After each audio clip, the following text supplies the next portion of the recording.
मेरा नाम समीर है और मैं पेशे से एक कॉन्ट्रैक्टर हूँ। मुझे अक्सर पुराने घरों को डेमोलिश करने के कॉन्ट्रैक्ट मिला करते थे। मेरा काम काफी अच्छा चल रहा था। एक बार मुझे असम में एक पुराने खंडर घर को डेमोलिश करने का कॉन्ट्रैक्ट मिला।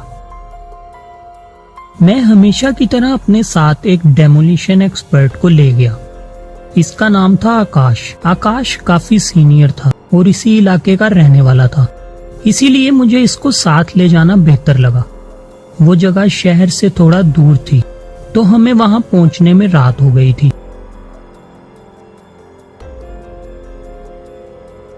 जैसे ही मैंने इस घर के बाहर गाड़ी रोकी तो आकाश खौफजदा हो गया और कुछ बड़बड़ाने लगा। मैंने इससे पूछा कि इसे अचानक क्या हुआ। इसने बोला, ये कोई मामूली जगह नहीं है, ये विस्परिंग मैनर है और ये घर भूतिया है। आकाश की बात सुनने के बाद गाड़ी में सन्नाटा छा गया, मगर मैंने इसकी बात पे ज्यादा ध्यान नहीं दिया और मैं गाड़ी से उतरकर घर की तरफ चलने लगा। और आकाश मुझे गाड़ी के अंदर से ही रुकने के लिए बोलता रहा, लेकिन मैंने सोचा कि अब यहाँ आ गए हैं तो घर का मुआयना किए बगैर नहीं जाएंगे, और शायद यही मेरी सबसे बड़ी गलती थी। वो घर बहुत बड़ा था और बहुत ही बुरी हालत में था। मैंने इस घर का दरवाजा खोला और अंदर चला गया।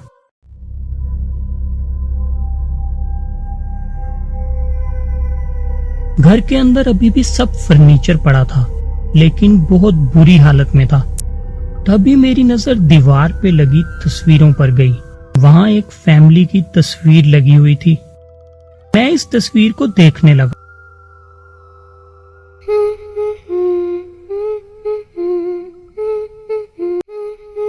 लेकिन तब भी मुझे किसी बच्ची के गुनगुनाने की आवाज सुनाई दी। मैं चौंक गया और इधर उधर देखने लगा, लेकिन वहां कोई नहीं था। मैं जैसे ही वापस पलटा तो मेरे होश ही उड़ गए। दीवार पर लगी तस्वीर में से बच्ची गायब हो गई थी। ये देखकर मुझे कुछ समझ नहीं आया।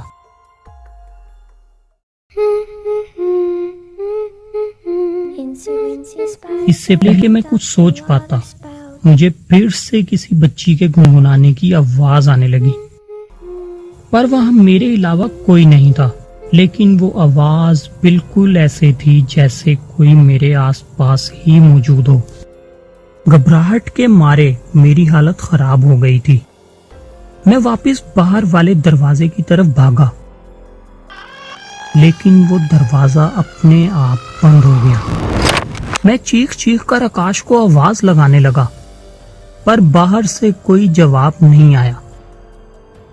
मैं बस किसी तरह वहां से बाहर निकलना चाहता था। मैंने सोचा कि ऊपर वाले कमरे की खिड़की से बाहर कूद जाऊंगा, लेकिन मुझे घर के अंदर जाने में डर भी लग रहा था। पर मैंने हिम्मत की और सीढ़ी की तरफ चलने लगा। Hey, don't you run away.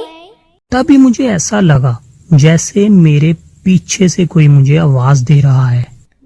Behind you, look. मैं पीछे मुड़ा तो वहां कोई नहीं था। I'm here. जैसे मैं सीढ़ियां चढ़ रहा था तो मुझे किसी बच्ची के गुनगुनाने की आवाज आ रही थी।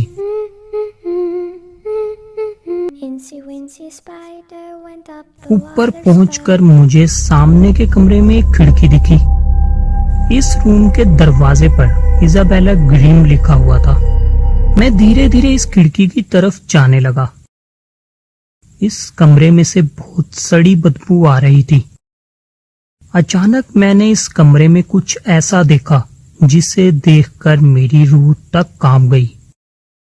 इस कमरे में बेड पर किसी बच्ची की गली सड़ी लाश पड़ी थी।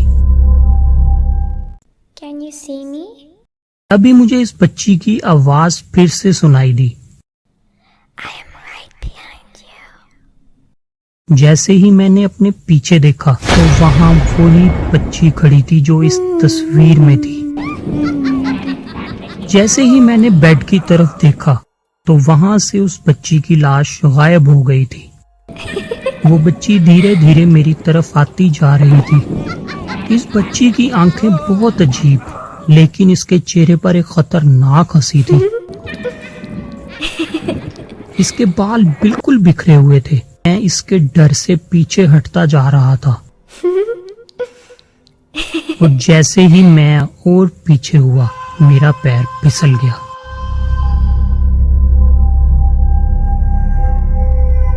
जब मेरी आंख खुली तो मैं हॉस्पिटल में था। आकाश ने मुझे बताया कि वो घर हॉन्टेड है और मैंने जिस बच्ची को तस्वीर में देखा था, उसने उस घर की खिड़की से कूदकर अपनी जान दे दी थी। आज तक किसी को नहीं पता कि वो सुसाइड था या मर्डर, और कुछ ही समय में पूरी फैमिली इस घर को छोड़कर चली गई। कहते हैं इजाबेला की आत्मा आज भी इस घर में घूमती है। इस वक्त से आज तक इस घर को कोई डेमोलिश नहीं कर पाया और आज भी लोग इस घर के सामने से गुजरने से डरते हैं।